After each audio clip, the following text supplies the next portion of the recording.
اور پلٹ کر چل دی۔ شازیہ نے اس کے پیچھے قدم بڑھایا ہی تھا کہ اچانک پیچھے سے آواز آئی، ہمارا حصہ مت بھولنا۔ شازیہ نے پلٹ کر دیکھا اور خوف کی شدت سے اس کے پاؤں زمین میں گڑ کر رہ گئے۔ پیچھے کوئی نہ تھا، لیکن بائیں جانب ٹیلے کی ڈھلان پر ایک انسانی کھوپڑی حرکت کر رہی تھی۔ یقیناً اسی سے آواز بلند ہوئی تھی۔ شازیہ کا خوف سے بدن لرزنے لگا۔ اس نے جلدی سے پلٹ کر بڑھیا کی طرف دیکھا تو وہ غائب ہو چکی تھی۔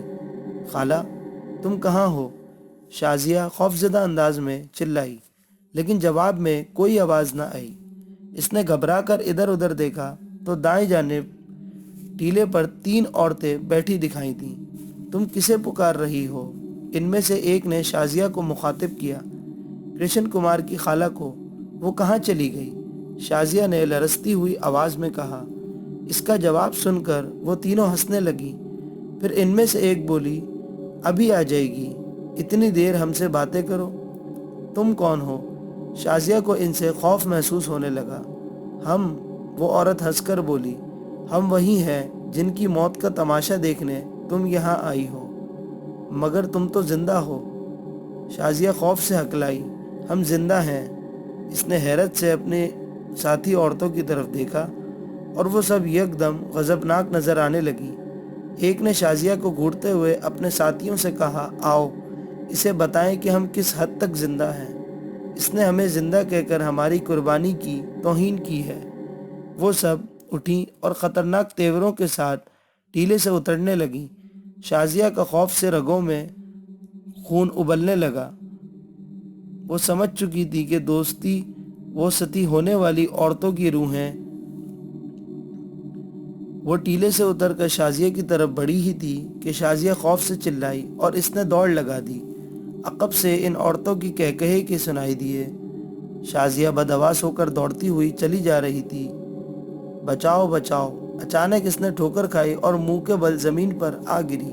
اس نے جلدی سے سنبھل کر پیچھے دیکھا تو وہ ایک جلی ہوئی انسانی کھوپڑی تھی جس سے ٹکرا کر وہ گری تھی۔ کھوپڑی دیکھ کر وہ اور بھی دہشت زدہ ہو گئی۔ پھر اس نے بدروحوں کی طرف دیکھا تو وہ بدروہیں یا عورتیں تیزی سے اس کی طرف بڑھی چلی آ رہی تھیں۔ شازیہ نے خوف سے چیخ ماری اور پھر اٹھ کر دوڑ پڑی۔ رک جاؤ لڑکی، تم بچ کر اس مرگٹ سے باہر نہیں جا سکو گی۔ عقب سے ایک عورت کی گھرراہٹ آمیز آواز ابھری۔ شازیہ اس کی دھمکی سن کر اور تیزی سے دوڑنے لگی۔ مرگٹ کی بدروہیں اس کا پیچھا کر رہی تھیں۔ دوستوں، اگر ابھی تک آپ نے ہمارا چینل سبسکرائب نہیں کیا تو نیچے موجود بیل آئیکن کو پریس کر دیں۔ دوسری طرف غار میں وہ بھیانک چیخ سن کر تنویر بے ساختہ اچھل پڑا اور رانی اس کی آغوش سے نکل گئی۔ وہ خوفزدہ ہو کر غار کے دوسرے حصے کی طرف دیکھنے لگا، لیکن گہری تاریکی میں کچھ نظر نہ آیا۔ وہ خوفناک چیخ اسی سمت سے آئی تھی اور اس کے اندازے کے مطابق کسی عورت کی ہی تھی۔ رانی، تم کہاں ہو؟ اس نے خوفزدہ ہو کر لرزتی ہوئی آواز میں رانی کو پکارا، لیکن کوئی جواب نہ ملا۔ غار میں مکمل سناٹا طاری تھا اور رانی کی سانسیں سنائی نہیں دے رہی تھی۔ شاید وہ چیخ سے ڈر کر بھاگ گئی تھی۔ تنویر نے ڈرتے ڈرتے اندھیرے میں ادھر ادھر ہاتھ چلائے کہ شاید رانی وہیں قریب ہی ہو، لیکن رانی کے بجائے اس کے ہاتھ غار کی دیواروں سے ٹکرائے اور اسے ان میں کوئی سخت چیز دبی ہوئی محسوس ہوئی۔ اس نے اس سخت چیز پر ہاتھ پھیرا اور خوف سے اس کے رونگٹے کھڑے ہو گئے۔ وہ سخت چیز بناوٹ کے لحاظ سے کوئی خشک انسانی کھوپڑی معلوم ہوتی تھی۔ اس نے بوکھلا کر ہاتھ پیچھے ہٹا لیا۔ اس کے ذہن میں خیال ابھرا کہ اسے فوراً غار سے نکل جانا چاہیے۔ چنانچہ وہ اسی انداز سے اس کی طرف پلٹا جدھر سے غار میں داخل ہوا تھا۔ باہر بھی اندر کی طرح تاریکی تھی۔ وہ تیزی سے قدم اٹھانے لگا، مگر 10-12 قدم چل کر بھی وہ کھلے آسمان کے نیچے نہ پہنچا تو اسے خوف کا ایک اور جھٹکا لگا کہ شاید وہ غار کے دہانے کی طرف جانے کے بجائے غار کے اندرونی حصے کی طرف جا رہا ہے۔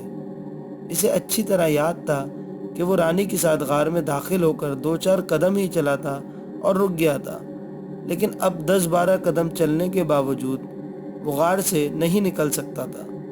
یقیناً وہ غلط سمت میں جا رہا تھا۔ یہ خیال آتے ہی وہ رکا اور پلٹ کر چلنے لگا۔ اس طرف 20-25 قدم چلنے کے باوجود وہ غار کے دہانے تک نہ پہنچ سکا۔ پھر بھی وہ رکنے کے بجائے چلتا رہا۔ ابھی 40-50 قدم ہی چلا تھا کہ عقب سے کچھ ایسی آواز آئی جیسے کچھ لوگ اس کے پیچھے چل رہے ہوں، لیکن اس کے رکتے ہی پیچھے سے آنے والی قدموں کی آہٹیں بھی رک گئیں۔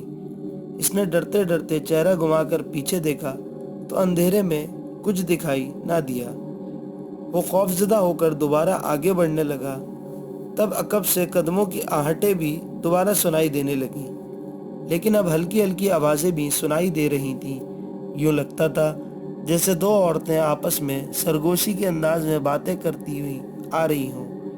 ان کے الفاظ تنویر کی سمجھ میں نہ آ سکے کیونکہ وہ ہندی زبان میں باتیں کر رہی تھی اور وہ آواز بھی بہت ہلکی تھی۔